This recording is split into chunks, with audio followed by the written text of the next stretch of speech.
ओम नमः शिवाय, हर हर महादेव, जय शिव शंभो। दोस्तों, आप सभी का आपके अपने चैनल में बहुत स्वागत और आपका बहुत आभार है। आपके मन में कुछ डर हमेशा बने रहते हैं, चाहे वो अपने बच्चे के एजुकेशन को लेकर हो, अपने पति को लेकर हो, पत्नी को लेकर हो, व्यापार को लेकर हो, नौकरी को लेकर हो।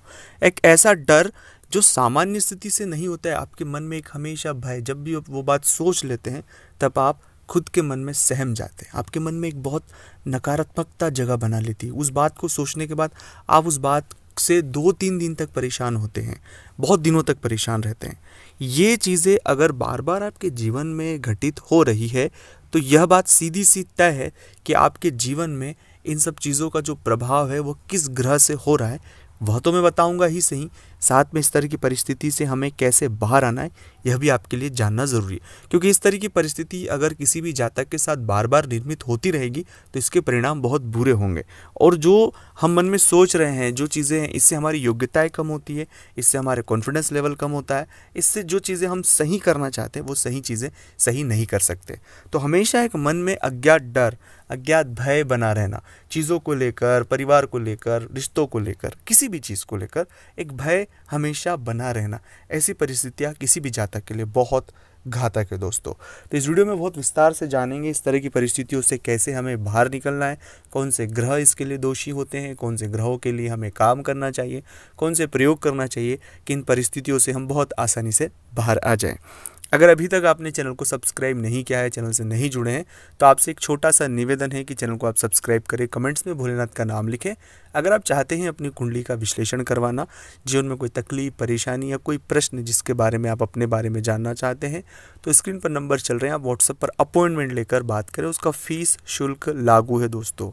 जन्म तारीख, जन्म समय, जन्म स्थान पता होना अनिवार्य है। जो भी आपके प्रश्न हो उनके जवाब आपको ज़रूर मिलेंगे। जब कभी भी ऐसी परिस्थितियाँ आपके साथ अगर निर्मित हो रही हैं, बार बार इस तरह का अज्ञात डर जो जीवन में बहुत हद तक आ रहा है, तो यह राहु और केतु की एक ऐसी जुगलबंदी है कि व्यक्ति को हमेशा भ्रम में रखती है। हम जो चीज़ें सोच रहे हैं वो सिर्फ कल्पना मात्र में है, उनका वास्तविकता में कोई लेना देना नहीं है। बार बार उस चीज़ों को सोचकर समझकर एक मन में वैसा ही डर बना के रखना, वैसा भय बना कर रखना, हमारे व्यवहार को उस तरह से ही व्यवहार करना जैसे मानो वो चीज़ हो चुकी है। इससे वर्तमान तो खराब होगा, एक अच्छा रिश्ता भी खराब होगा और जीवन में बहुत से स्ट्रगल झेलना पड़ेगा। तो कभी भी राहु की इस तरह के फेर आप किसी भी जातक के जीवन में पड़ता है तो उसे तुरंत राहु के जप करवा लेना चाहिए अपने लिए, या केतु के जप करवा लेना चाहिए। दूसरी बात है कि जितना हो सके उतना आप सोचने से बचे उस विषय को, क्योंकि जितना आप ज़्यादा सोचने की और उस विषय पर जाएंगे तो नकारात्मक ही सोचेंगे, अच्छा आप नहीं सोच पाओगे। और जितना डीप सोचेंगे, जितना सोचेंगे, उतनी ज़्यादा नेगेटिविटी आपके इर्द गिर्द होगी और आपके जीवन में इतना ज़्यादा नेगेटिव इमोशन आपके अंदर आ जाएगा कि आपकी सोचने समझने की जो शक्ति होती, जो पॉजिटिविटी होती, वो सब क्षरण हो जाएगा। तो प्लीज़ ऐसा ना करें। ये राहु का बहुत माया जाल होता है जिसमें व्यक्ति एक भ्रमित जीवन जीता है, भ्रम में जीवन जीता है। तो भ्रम से बाहर निकले, सच के करीब रहें, सामान्य सी चीज़ों को यकीन करके आगे बढ़े। सामान्य जो चीज़ें होती उनको बस बेसिक्स पर रहें, आगे डीप थिंक ना करें। दूसरा है कि इस परिस्थिति के लिए गुरु मंत्र का जप भी बहुत इंपॉर्टेंट है। मैं हमेशा अपने हर वीडियो में ये बात कहता हूँ कि नहीं है तो नमः शिवाय का जाप आप अवश्य रूप से करें।